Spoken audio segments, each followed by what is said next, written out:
अस्सलाम वालेकुम। आज मैं आपसे दो तीन टॉपिक डिस्कस करूंगा।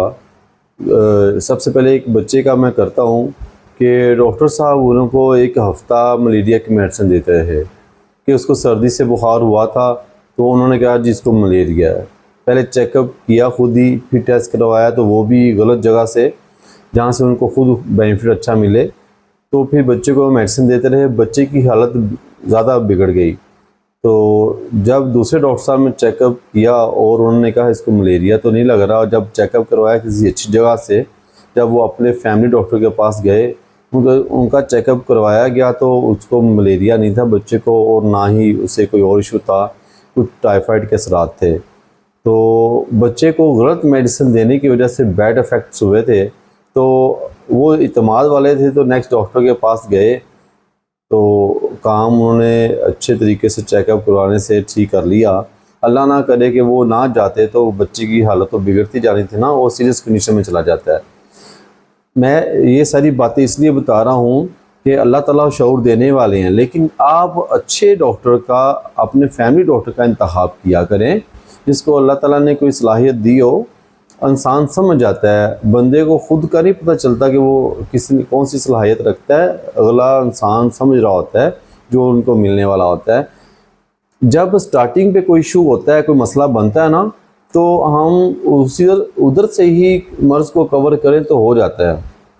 मैंने कई ऐसी डिजीज़ देखी हैं कि वो इतनी सीरियस नहीं होती, वो सीरियस बना दिया जाता है। कुछ मेडिसिन अच्छे से नहीं दी जा रही होती, चेकअप करवाने वाले कोई अच्छे तरीके से नहीं करवा रहे होते। जब उनको कोई चीज़ बताई जाती है, कोई रेट्स या कोई भी रीज़न्स की वजह से वो दूसरे डॉक्टर के पास जाना मुनासिब समझते हैं, कम पैसे या कम चीज़ें तो करवा लेते हैं, हमें अंदाज़ा तो नहीं होता कि वो गलत कर रहे हैं।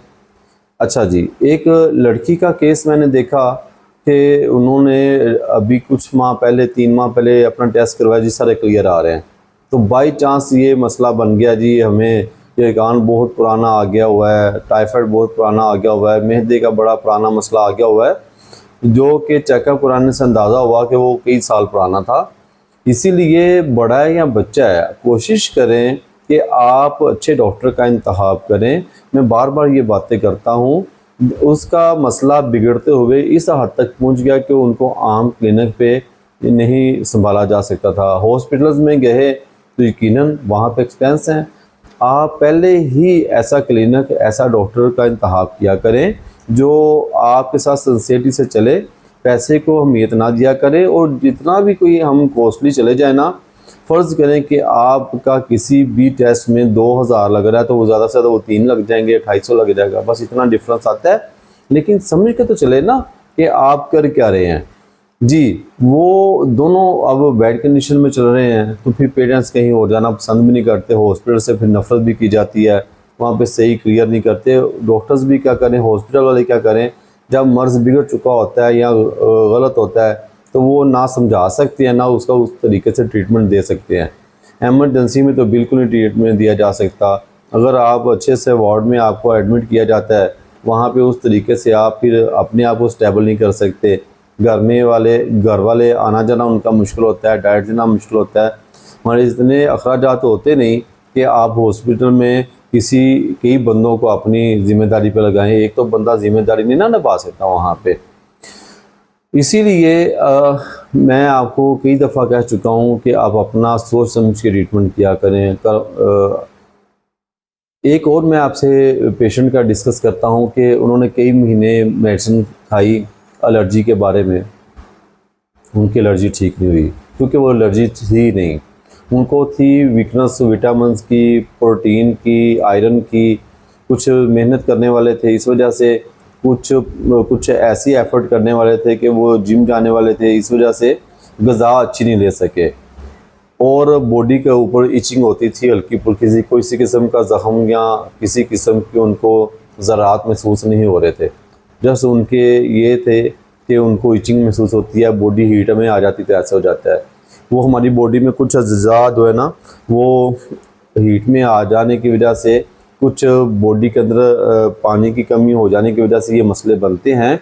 सबसे पहले कोशिश किया करें आप अपनी ग़िज़ा अच्छी करें, लिक्विड जूसेस लें, पानी का इस्तेमाल करें, दूध का इस्तेमाल करें और ऐसी ग़िज़ा छोड़ दें जो आपके लिए नुकसान वाली हो या स्पाइसी हो, फास्ट फूड ना खाएं। ये कंप्लेन आती है कि पेशेंट बता रहे होते हैं जी हमें फ़ास्ट फूड बड़ा खाते थे, ऐसी वैसी चीज़ें बाहर से बहुत खाते थे। इन सब चीज़ों को छोड़ के ख़ुद उसका हल करें। और बहुत महंगी महंगी टैबलेट खाने की भी बात आती है, वो कोई तल्लुक़ नहीं रखती। आप 4 रुपये वाली ख़ारिश की मेडिसिन या एलर्जी की ले लें टैबलेट तो काम देगी, अगर आप उसको समझ लेते हैं तो। ज़रूरी नहीं कि आप 50 रुपये वाली टैबलेट एक लें, ऐसा ज़रूरी नहीं होता। आप समझ के चीज़ को करें, इलाज बिल ग़िज़ा करें, आप कई हद तक आप घर में खुद ठीक हो सकते हैं। ये सारे पेशेंट्स जो मैं आपको बता रहा हूँ ये इतनी सीरियस कंडीशन में नहीं थे, इन्होंने अपने आप को खुद इस पोजीशन में पहुँचाया था क्योंकि किसी से मशवरा नहीं करते, खुद देखते नहीं, समझते नहीं। हम हर बॉडी के ऊपर कोई थोड़ा सा ऐसे भी हो जाए, लो जी हमें एलर्जी होगी, मच्छर काट जाए, कोई मौसम आता है जब छोटे छोटे अशरात होते हैं वो बॉडी के ऊपर इन्फेक्शन कर जाएँ या हम गलत ग़िज़ा ले लें, हम उसको ख़ारिश या एलर्जी की तरफ ले जाते हैं। ऐसा कुछ नहीं होता। उसके अलावा मैंने कुछ और केसेस देखे जो कि एक एक वीडियो में सारा एक एक केस को बयान करना मुश्किल होता है क्योंकि बहुत ज़्यादा केसेस होते हैं। सबको समझाने के लिए एक ही वीडियो में सबका बयान करना ज़रूरी है। वो बच्चों को बुखार था, बच्चे को 100 से ऊपर 104, 5, 6 में उन्होंने बहुत ज़्यादा ड्रिप्स लगा दी। वो बाद में देखा जी उनको निमोनिया हो गया, बच्चे को चेस्ट का इन्फेक्शन हो गया।